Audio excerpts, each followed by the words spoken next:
민주당에서는 오늘 오전까지만 해도 김혜경 씨에게 직접 물어보진 않았지만 사실 무근이다라는 입장이었습니다. 한번 들어보겠습니다. 선대위 차원에서 김혜경 씨에게 직접 혹시 이런 일이 있었느냐 이런 식으로 이제 물어볼 수도 있었던 거 아닙니까? 그런 과정은 없었던 것 같은데요. 제가 이 부분 잘 몰라요. 이 부분은 명확히 말씀드릴게요. 현재까지 선대위가 확인한 바로는 그 사실 무근이다라는 것이고요. 네. 구체적인 사실관계나 이런 건 확인이 뭐 어렵지 않을 테니까요. 확인되는 대로 아마 선대위가 추가 입장 낼 것입니다. 배모 씨와 이제 A 씨라는 분이 있는데 한 분은 이제 배모 씨 같은 경우에 사실 아니다라고 얘기하고 있는 거고 A 씨 같은 경우에 그렇게 지시를 받았다는 게 좀 말이 좀 다르고 있거든요. 지금 두 분의 얘기가 좀 다르기 때문에 사실 확인해 볼 필요가 있다. 사실 무근이기도 하고 사실관계를 좀 확인할 필요가 있다는 게 오늘 아침 선대위의 공식 입장이었습니다. 배 씨는 지금 불안과 공포를 느끼고 있고 배 씨의 연락이 온 이후에 이 A 공무원, 7급 공무원 A 씨는요. 거처를 매일 옮기고 있다라는 얘기까지 했는데요. 그런데 조금 전에 이재명 후보의 부인 김혜겸 씨도 입장문을 냈습니다. 이 A 씨 지금 불안과 공포를 느끼고 있다고 하는데 A 씨가 힘들었을 걸 생각하니 마음이 아려온다. 예. 모든 게 저의 불찰이다. 공과 사를 가려야 했는데 도움을 받았다. 그러나 매번 상시 조력을 받은 것은 아니다라고 했습니다. 국민 여러분께 심려를 끼쳐드려 송구하다고 했습니다. 여러 속보 자막을 제가 한번 다 읽어봤는데요. 먼저 이수근 변호사님. 그러니까 김혜경 씨 본인 스스로도 공과 사를 명확히 구분하지 못한 것에 대해서는 인정하고 사과를 한대요. 그렇습니다. 배모 씨와의 관계는 오랜 친분이 있다 보니까 가끔 도움을 받았는데 그런 부분까지도 잘못했다라고 하는 것이고 김혜경 여사는 아마도 A 씨에 대해서는 정말 몰랐다. 그런 부분은 그럼에도 불구하고 A 씨에게 정말 죄송하다라고 말씀을 드린 것 같고요. A 씨도 이것과 관련해서 굉장히 배모 씨로부터 들었던 말들을 보면 굉장히 기분이 나빴을 것 같아요. 충분히 이해가 되고요. 또 사과를 했으니까 받아들일지 여부는 본인의 판단이겠습니다만 사과는 했다라고 생각이 되고 실제 이제 이런 문제에 대해서 법률적으로 문제를 제기하는 것에 대해서는 당연하다고 생각하지만 마치 이제 이런 사과 문자나 사과 대화 내용까지도 녹취가 돼서 언론에 공개하는 것은 저는 개인적으로는 그렇게 적절해 보이지는 않습니다. 예. A 씨가 힘들었을 거 생각하니 마음이 아려오고 공과 사를 구별하지 못했던 것 모든 게 저의 불찰이다라고 얘기를 했습니다. 도움을 받은 것도 사실이고 그런데 이제 저 입장문에는 이도원 의원님 정확히 어떤 부분을 어디까지 도움받고 이 부분에 대해서는 이제 구체적으로 김혜경 씨가 입장문에 밝히지 않았으면 이 부분 추가로 민주당 선대위나 김혜경 씨 측이 추가로 또 해명할 부분이 있긴 있는 겁니까? 우선 사과를 했다는 것 자체는 조금 늦었습니다만 그 연휴 끝나기 전에 사과한 건 저도 잘했다고 평가합니다. 사과문 중에 보면은 모든 게 저의 불찰이라고 인정을 했고 이 부분 공과 사를 가렸어야 했는데 예. 도움을 받았다 이제 이렇게 얘기를 했는데 이 부분 충분히 반성하고 있는 것 같은데 사실은 아까도 이제 5년 전, 4년 반 전 대선을 얘기하면서 박근혜, 최순실의 관계, 이런 관계도 사실은 사소한 도움으로부터 시작됐기 때문에 김혜경 씨는 지금 이제 대선 후보의 부인으로서 어떻게 보면 큰 권력에 다가갈 수도 있기 때문에 그런 거를 경계하는 마음을 늘 가져야 할 것 같고 이제 마지막 부분에 상시 조력은 받지 않았다. 이거는 이제 또 A 씨가 주장했던 부분과는 좀 다른 측면이 있죠. 뭐냐면은 내 업무의 대부분이 김혜경 씨나 이재명 후보 관련된 잔심부름이었다 이런 식으로 얘기를 했기 때문에 이 부분은 배모 씨가 특히 지금 총무과에 있어요. 그럼 총무과에서 비서실 직원도 아닌데 김혜경 씨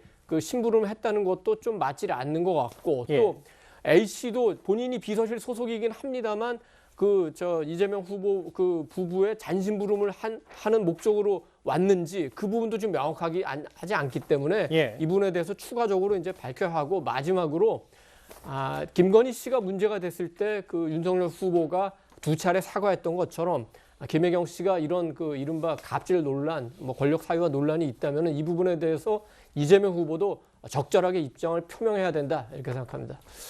정명 의원님, 그 이제 배모 씨의 조금 전 입장문 그리고 김혜경 씨가 밝힌 입장문까지 조금 전에 방금 들어온 입장문들 두 가지 종합해 보면 이제 배모 씨는 본인의 과잉 충성이라고 얘기했고 김혜경 씨는 뭐 상시 조력을 받은 건 아니지만 본인의 불찰이고 공과사를 뚜렷하게 구별하지 못한 것도 사과한다라고 했어요. 그럼 이 정도 사과 수준이면 물론 나머지는 수사 대상이 될 수 있다고 하더라도 저 정도 되면 이제 후보의 배우자까지 나섰기 때문에 어느 정도 일단락이 되는 건지 국민의힘에서는 뭐 재차 다음 의혹까지도 제기하실 생각인지 어떻게 제가 받아들이면 될까요? 저희는 지금 우리 국민들께서는요 항상 진실이 무엇인지를 원하고 계세요.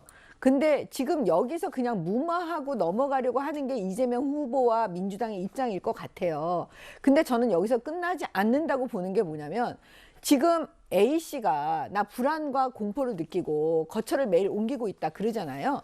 근데 거기서 연락을 취하신 분이 전 수행비서를 했던 백모 씨라는 분이 계세요. 예. 근데 그 백모 씨는 알려진 바에 의하면 그 전에 그 이재명 후보의 그 형님 되시는 이재선 씨 그 강제 그 정신병원 입원 의혹에 관련된 인물이에요. 그리고 여러 가지 아마 소문들이 지금 되어 있는 그런 인물들이거든요. 근데 그 인물이 연락을 했단 말이에요. 아까 여기 우리 자막에 나와 있는 걸 보면은 왜 전화 안 받냐 좀 연락해라 이렇게. 그러면 일단 그 문자 자체가 나한테 연락해라 이런 문자 자체가 사실은 굉장히 공포감을 줄 수가 있거든요. 예. 그래서 이 부분에 대해서 저는 이재명 후보는 진짜 본인이 직접 얘기를 해야 될 것 같아요.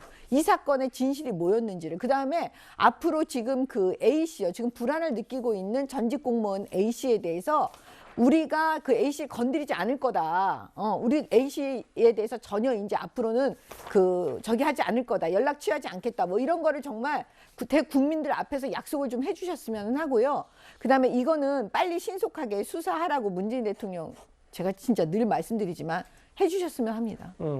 글쎄요, 뭐 문진표 대리 작성 같은 경우는 수사 대상이 될지 아닐지 뭐 그것 또한 뭐 논란거리니까요. 예, 제가 좀 전에 말씀드린 이거 백 씨요. 예. 예, 백모 씨 말씀하시는 거죠? 네, 그러니까 이재명 당시 시장의 수행기사였던 인물. 예, 저 논란이 되는 분이거든요, 저분이. 예. 근데 통화 좀 할 수 있을까? 이 문자 자체가 사실은 겁박의 문자가 될 수가 있거든요, 느끼기에. 사실은 겁박이라는 거는 그 느끼는 사람, 피해자 입장에서 생각하는 거예요. 그래서 제가 볼 때는 이 부분에 대해서는 이재명 후보가 책임지고 이 부분을 말씀하셔야 될 것 같습니다. 그러니까 정 의원님 말씀은 뭐 물론 김혜경 씨가 지금 사과를 하긴 했지만 예. 이 7급 공무원 제보자 A 씨가 뭐 또 다른 제보할 수 내용이 있을 수도 있고. 그렇죠. 근데 이제 만약에 이게 겁박으로 느껴질 수 있다면 이 부분도 네. 보호하고 네. 좀 더 면밀하게 들여다봐야 된다 이 네. 말씀이십니까? 네, 저는 그렇게 봅니다. 예. 저희가 준비한 시간은 많이 지났는데 왜냐하면 또 조금 전에 방송 직전에 또 이제 배모 씨 입장문과 함께 조금 전에 김혜경 씨의 사과문까지 나왔기 때문에 장 변호사님 뭐 구체적으로 김혜경 씨가 어느 부분부터 어디까지 사적인 부분으로 이용했다라고 얘기하지 않았지만 이 정도는 됐으면 일단락이 됐고 이재명 후보도 조만간 뭐 즉석 연설이든 혹은 지역 순회 행보 때 애둘러서 사과 메시지를 전할 거라고 보십니까? 그거는 뭐 선대위 차원이나 또는 후보가 결정한 일이겠지만 사실은 그 김혜경 여사가 지금 입장 발표한 것처럼 배 씨와의 사적 친분 때문에 어느 정도 도움은 받은 것은 있지만 뭐 상시적인 조력도 아니었던 것이고 일단 배 씨가 입장을 낸 것처럼 뭐 누군가의 지시를 받아서 했던 일들이 아니라는 측면인데 근데 사실 제보자 A 씨 같은 경우에는 또 이야기가 다르기 때문에 양쪽 의견이 다를 때는 사실 이 부분의 사실관계를 확정하고 뭐 지금 이미 고발이 되어 있으니까요. 수사기관의 수사를 통해서 내용이 확인된 후에 좀 논할 수 있는 것이지 예. 양쪽 얘기가 서로 상반돼 있는데 한쪽 말만 무조건 맞고 한쪽 말은 무조건 틀리다 이렇게 볼 수는 지금 없는 상황이라서 예. 일단은 어느 정도 해명은 좀 진정성이 있다고 생각을 해야 되지 않을까 싶습니다. 설 연휴 기간에 한 방송에 출연하는 김혜경 씨가 후보 부인과 가족을 포함해서는 사람에 대해서는 무한 검증해야 된다 이 말을 좀 했었는데요. 이 말도 같이 짚어봤고요. 저희가 이번 주제 정리하기 전에 앞서 저희가 성남시 이기인 의원의 SNS 주장 그러니까 사진이 좀 준비가 돼 있나요? 이 배모 씨의 이제 결혼식에 이재명 후보가 주례를 번 거 아니냐라는 의혹 제기에 대해서는 이게 사실 확인이 된 부분이 아니기 때문에 좀 조심스럽게 접근을 하도록 하겠습니다. 알겠습니다. 저희 방송 중간에 들어온 김혜경 씨 사과문까지 이른바 황제 의전 갑질 논란에 대해서 양당 입장과 당사자들의 내용까지 하나하나 만나봤습니다.